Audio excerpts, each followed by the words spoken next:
Welcome to Subramani. I'm going to talk about Lord Ganesha. You must have guessed from the picture. And today is Ganesh Chaturthi, and so I'm recording this on Ganesh Chaturthi. I may play it again on a different day, but today is Ganesh Chaturthi. So happy Ganesh Chaturthi wishes, good wishes to all of us, to the country, to the world. Because a prayer to somebody as powerful as Lord Ganesha has to be just saying, do whatever you think is good for the world, right? Whether it is India, whether it is Bangladesh, whether it is US, whatever. Do what is good for the world, and whatever you can, whatever you think you need, I deserve, give it to me. And same thing, give it to everybody, right? So let there be happiness all over the world, and that is how we have been taught to pray, right?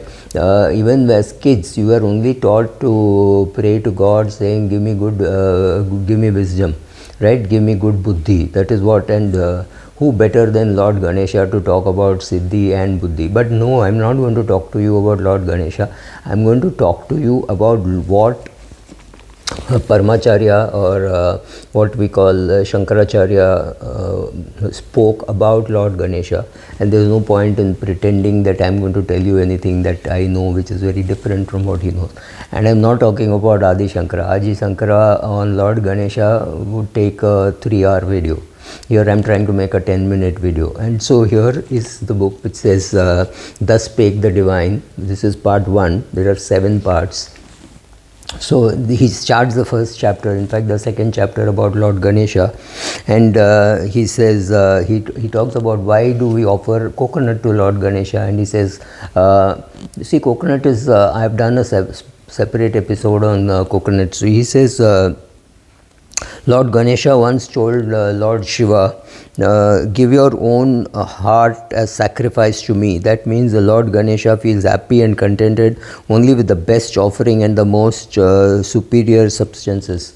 So coconut has one advantage, that it cannot come out of a half-eaten fruit, right? So no animal or human being can bite a coconut and throw it away and expect to get a tree out of it.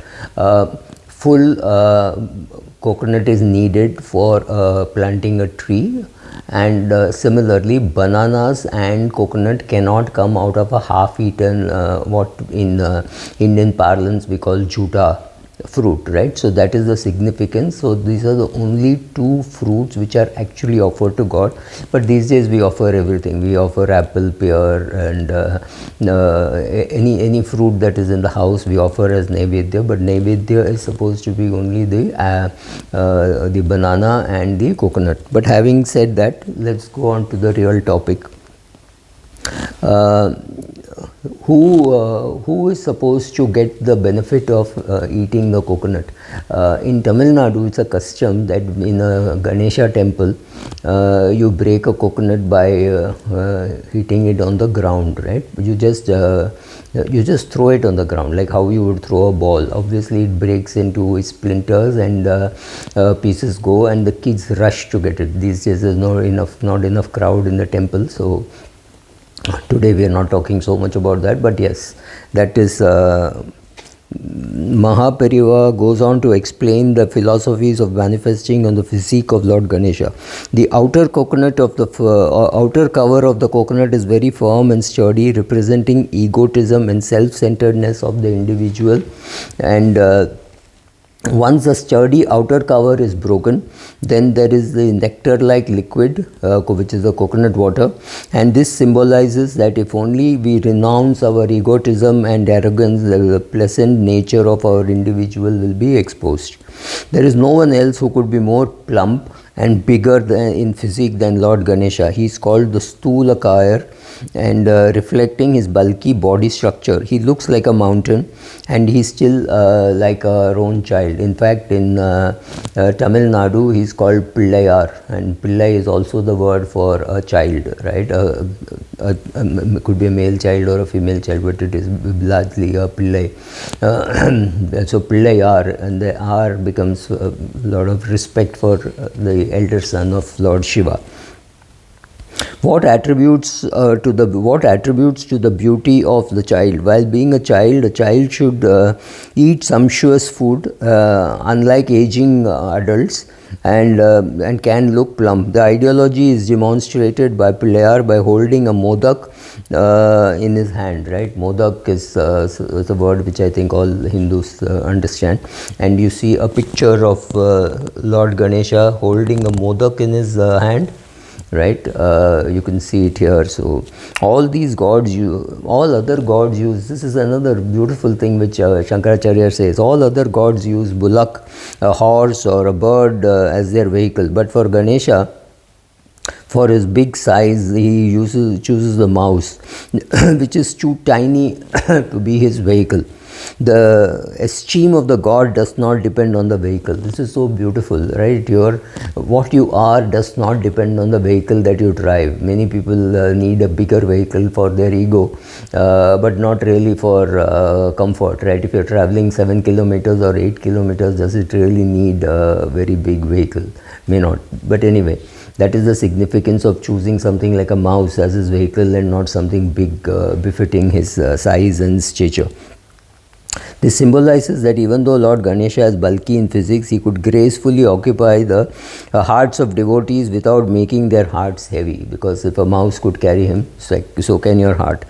Every animal has its own unique, distinctive and precious body characteristics. For example, the kind of deer which its speciality is in its tail.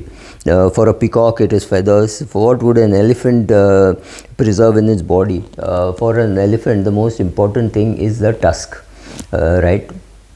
So the tusk is used sometimes to kill a demon, so which means it's a weapon, and sometimes when something important has to be said or dharma has to be established, he does not mind breaking it and using it as a pen. So the same thing which can be used as a tool for attacking and killing demons is also can be broken and used as a pen. That is just the significance. It is also the significance that for an elephant, the most important or the most beautiful thing in its body could be the tusk. And he said, no, but to establish dharma, and if a book has to be written, if something has to be written, I don't mind breaking my tusk. That is the significance of Lord Ganesha having one broken tusk, because the other portion of the tusk was used as a pen to write Mahabharata.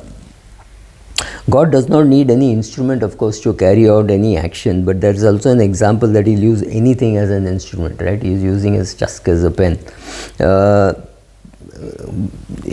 We never get tired. This is another beautiful thing which Shankaracharya says. We never get tired of looking at the sea, looking at the moon, and looking at the elephant, which is very true. I mean, if you walk into a Corbett or a Masai Mara, you realize the beauty of the elephant. The beauty of the elephant herd crossing the river, throwing mud on itself, right? All those activities, the group activities, and as long as you don't go and provoke them, they don't attack you. It's such a graceful animal to watch, right? And huge tusks. Of course, in Corbett you see groups of 30, 40, 80, 75, that kind of crowd that you see. You don't see that much in Madhumalai, but I'm digressing, sorry. Lord Ganesha himself was born out of the state of ecstasy when the demon Bandasuran prevented warriors of goddess Parvati from moving forward by chanting mantras that induced obstacles. Lord Parmeshwara, Lord Shiva gave a romantic look at Parvati, and immediately a child was born. So this child is, because he removed all the obstacles, he is also called Vigneshwara, right? So Lord Ganesha has got the name Vigneshwara from there. And how do we pray to Lord Ganesha? We hold our ears and we sit. In Tamil this is called Topikarnam. In Hindi we call it, you could call it Uttak, Baitak, whatever. And we hold our ears and we sit up and typically we do sit-ups in front of Lord Ganesha. Today people say that it is one of the best things to do is holding your earlobes, because you activate the brain. But what is the significance of this? Well, Lord Ganesha once is supposed to have taken the chakra of Vishnu, who happens to be his uncle, Mama, and put it in his mouth. Now Lord Vishnu didn't know what to do to get the chakra out. So he decided to hold his ears with all his 4 hands and do Topukarnam to make Lord Ganesha laugh. So he laughed out so loudly that the chakra came out, and Vishnu took it back. Okay, I don't know how much of significance for these stories, but is Lord Ganesha, well, for me he's definitely my Ishta Devata, and happy birthday Lord Ganesha, and may God Lord Ganesha help all of us in our endeavors. Vignaharta, whichever God we are praying to. It's very odd that on a day when we are going to celebrate Ganesh Chaturthi, we first do a Ganesh Puja to a smaller Ganesha, which could be made of haldi or whatever, and also then you go to the bigger Ganesha, which is in form of an idol. In North India, Maharashtra and all, bringing the Lord Ganesha home and then going and giving him back to the earth in the sea is quite common. That's not so common in South India. I mean, we use our existing idols or pictures, and it's a very significant function. So people with money, without money, all of them celebrate this. In fact, it's a very important part of Hinduism to celebrate Lord Ganesha. So again, once more, happy Chaturthi to all of you. Happy Ganesh Chaturthi to all of you. Thank you.